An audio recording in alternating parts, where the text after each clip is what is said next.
Okay, thank you very much for still sticking around. Thank you very much to Gordon and USAsia Center for the invitation. I think this is my fourth time to be in Australia in the past year, and I'm not getting enough of it, of course, but that's not self-invitation in the future. So today I'm going to talk about uh, island nations and the maritime dilemma. Let me be very clear, give certain caveats. I'm not here representing the view of my government, the Philippine government, particularly the president, Rodrigo Duterte. I don't want to overemphasize my disagreement with him because I have to get back to the Philippines soon.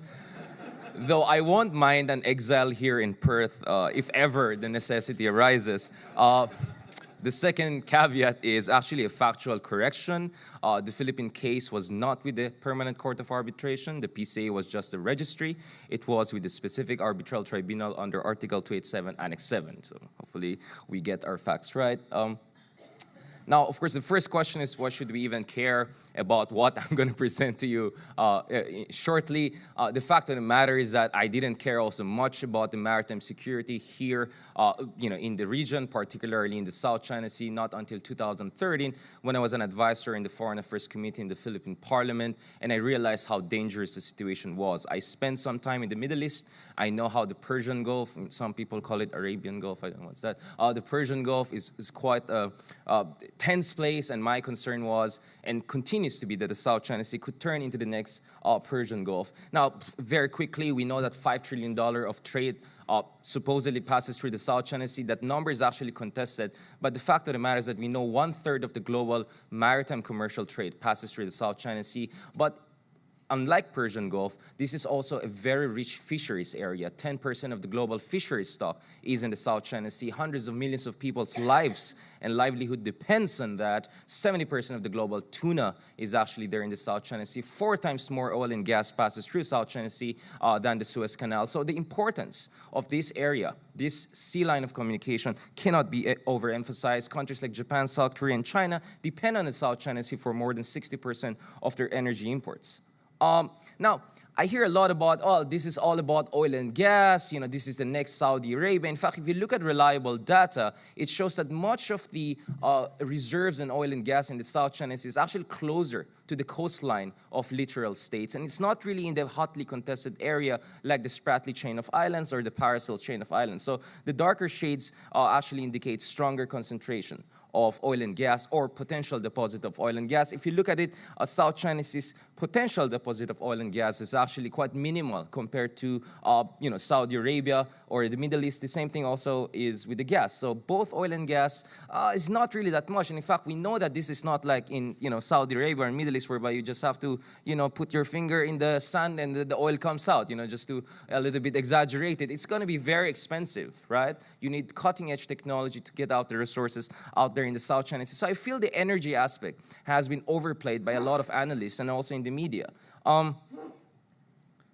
So what's the problem then? No, it seems there's no problem, right? This is a very important area, but the problem is that, of course, you have all of these overlapping claims. The United Nations Convention Law of the Sea is supposed to provide the rules of the game on how far certain countries can claim in terms of their jurisdiction and in terms of resources within South China Sea. Now, theoretically, overlapping areas of claim should not be a problem, except one phenomenon we see here in Southeast Asia and South China Sea is rising nationalism and increasingly maximalist claims, not to mention constant renaming of the South China Sea. So we know it as the South China Sea. In the Philippines, we call it West Philippine Sea. The Vietnamese used to call it East Sea, but now they call it East Vietnam Sea. I think the Indonesians are coming up with a new name. It's already out there, the Malaysian, so on and so forth. So this rise in nationalism, I think, is really contributing to this kind of a much more aggressive and belligerent stand on the part of each nation. And then you have one continental nation that essentially is claiming 85% of that entire water as if it's an internal lake.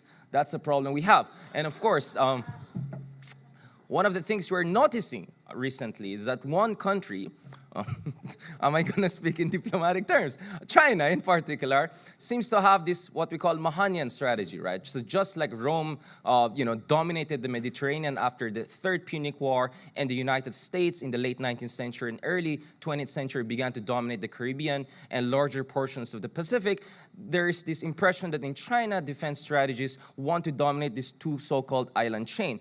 Their timeline is by 2020, I think they have to dominate the first island chain, so they're a little bit behind schedule, but I'm sure the Chinese will meet the deadline very soon. And the second one is the second island chain, which extends all the way into the Western Pacific.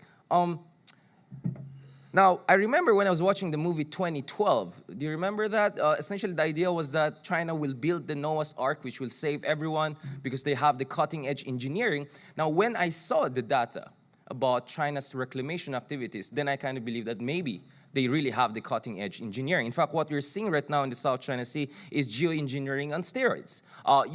This is not reclamation. Actually, technically speaking, this is island construction in the middle of nowhere. And that's what they're doing. Within 2 years, for instance, between December 2013 and January 2015, China claimed 3,000 acres. What do you use? Or 1,000 hectares. So these are just some of the pictures. So it was nothing, and then suddenly this is it. Now, I always hear from our friends in China correctly that everyone is doing this anyway. It's reclamation by everyone. Well, the reality is that what China is doing is more like NBA level. What the rest are doing is ABA level or Philippine Basketball League. So it's incomparable. I don't know how bad or good is the Australian basketball. I'm sure it's not as good as the NBA. So the Chinese are doing it at NBA level, right? Just look at the size of the kind of airstrips they're building in the middle of nowhere in the Spratlys, for instance. They have also there in the Paracels. There are going to be 3 of these in the Spratly chain of islands where 5 countries are actually active claimants. And then there's one country called Brunei. I don't know if you know that country. They're also kind of claimant, but not actively. And their airstrip actually can accommodate all sorts of aircrafts, the most advanced aircrafts that are possible. We Filipinos in 1979, we built the most advanced one in Thito Island. But as always, we Filipinos are good in starting things and then there's always no follow through. So we're quite behind schedule right now in terms of upgrading our facilities. Now, when we filed the arbitration case in 2013 to have that kind of moral ascendancy, we have actually abandoned maintenance and upgrading of our facilities. That's why I called Philippine foreign policy the miscongeniality foreign policy, because we always want to look good. Now, to be fair, actually, the country that controls the most number of land feature in the Spratly chain of islands is not China. It's actually Vietnam, or what we call the Little China, because the Vietnamese control 29 land features in the Spratly chain of islands, and they have done also some little reclamation and island building activities over the past few years in response to what China have been doing. So the biggest claimant country is actually Vietnam, and then you have the Philippines, you have China, third, and then Malaysia has, I think, 3 land features under its control. So this is essentially the Game of Thrones that is happening right now in the Spratly chain of islands, involving at least 5 different countries.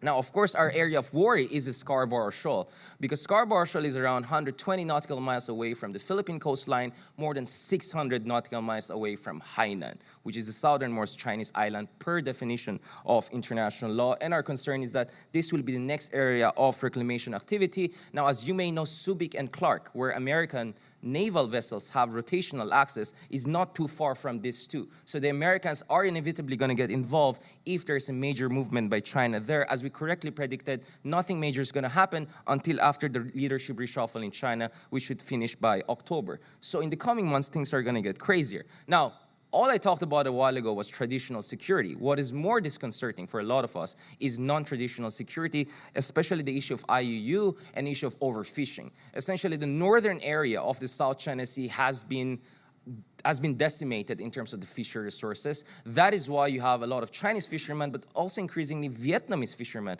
coming all the way here to places like Australia or places in the Eastern Pacific, for instance. And one of the problems for us is that sometimes it's coordinated. It's what they call people's war at sea. So you have the Chinese fishermen or Vietnamese fishermen, and then they're backed up by their Coast Guard, which are often better armed than the navies of countries like the Philippines and Indonesia. And if you try to harass or push back, then the Navy come in. So they have this 3-layered strategy whereby it's very difficult for countries like the Philippines, for instance, to defend their exclusive economic zone from encroachment from other countries. Never mind that. Well, the point is, I'm not all going to talk about bleak stuff. The reality is that back in 2015, President Ma Ying-jeou, I'm not sure if he'll end up in jail soon, but anyways, there's an investigation against him. But he did something good before he stepped down. It was these peace initiatives. What can we do here to freeze the conflict and make sure that the conflict doesn't get out of control? Now, shameless plug-in, I discussed that more in my previous book, my latest book about Duterte. I also discussed that, whereby I talk about how Philippines, in particular, is also putting certain new bargain on the table. Now, what are the solutions? I know that Thomas Jefferson said a lot of smart things, but this is one of the things that I think makes sense here. Maybe next time I'll use Confucius quotations, maybe more appropriate. So he says, eternal vigilance is the price we have to pay for liberty. And liberty is essentially freedom of navigation, freedom of overflight in the South China Sea, and making sure that the most important sea line of communication in the world is protected essentially from becoming the next Asia's new battlefield, as I call it. Now, options forward. I know that my president kind of disowned our arbitration award, but as far as the Philippines is concerned, we are still holding on to our arbitration award, and we believe that this should be complied by all countries. I'm very glad that countries like Australia and Japan have been very openly making it clear to everyone that the Philippines Arbitration Award is final and binding. And thank you very much to Foreign Minister Julia Bishop for being among the most proactive persons in emphasizing that.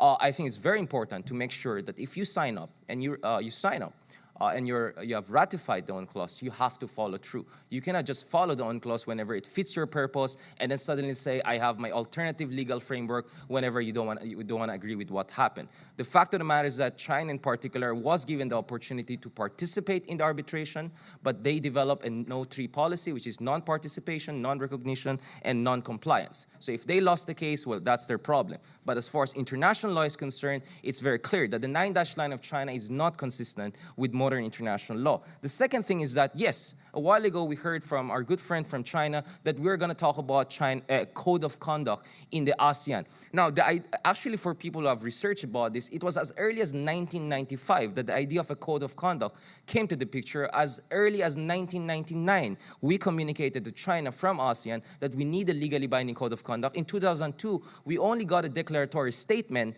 15 years henceforth, we are congratulating ourselves for having a framework, just an outline, probably by the end of this year. That's why some of my friends were sarcastically saying that maybe we'll congratulate ourselves once we have a consensus on the title of a code of conduct, because we are just keep on dragging our foot on this issue and nothing is happening on the ground. Now, if you look at the outline of the code of conduct, it expressly says that dispute settlement, maritime delimitation will not be covered by that 10+1 code of conduct. So my point is, what's the point then, right, of having code of conduct that has no teeth or any relevance to what's happening on the ground? At the very minimum, we have to have a complete freeze on any island construction or reclamation activity in that part of the world. The third thing is, as far as solutions are concerned, I'm all for joint development agreements. I'm all for some sort of a marine sanctuary and joint marine science research to make sure that we preserve the ecological integrity of the South China Sea and the resources in the South China Sea, which is the most diverse in the world. The problem is that I think for folks who are married, they're aware of this bargain, whereby one country says, what is mine, what is yours we share.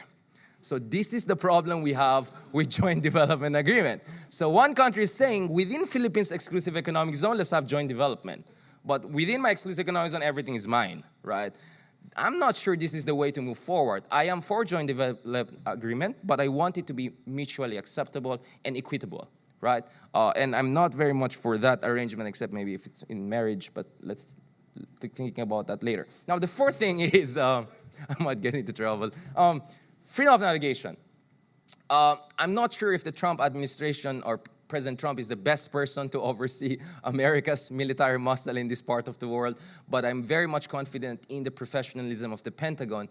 And the reality is that, as one Middle Eastern ambassador told me, in the Middle East, we know America is kind of villain to a lot of countries, but in this part of the world, he kind of said, we agree that U.S. is kind of seen as a benevolent kind of a dictator or kind of a preserver of stability in this part of the world. But I think it's very important that America's freedom of navigation is more expressly supported and joined by other major forces, including England and France, who are talking about joining American freedom of navigation operations, although they're going to do it more separately. But Japan and Australia, we would be very glad if other countries also contribute to this. Because the reality in the South China is that the asymmetry of power between one claimant, China, and the rest is just unimaginable. So smaller countries actually want greater constructive role played by other middle powers in that part of the world. The last thing is that, of course, what is at stake is no less than freedom of navigation and overflight and maritime security in the most important sea line of communication. Otherwise, you're gonna see an ecological wasteland. One of the things that surprised us a lot, I'm finishing up, is that we got news that apparently some of the soil that was used to build those artificial islands came from the Philippines. I don't know how correct that thing was, right? But the other thing is that a lot of coral reefs are being destroyed beyond repair because of these massive island construction activities in the middle of South China Sea. That has to stop. Otherwise, we're going to see a wasteland there, not to mention the probability of a conflict that will get out of control. Thank you very much. Before I say more controversial things, I have to stop it here. I look forward to conversation with you later on. Thank you very much. Thank you. Thank you.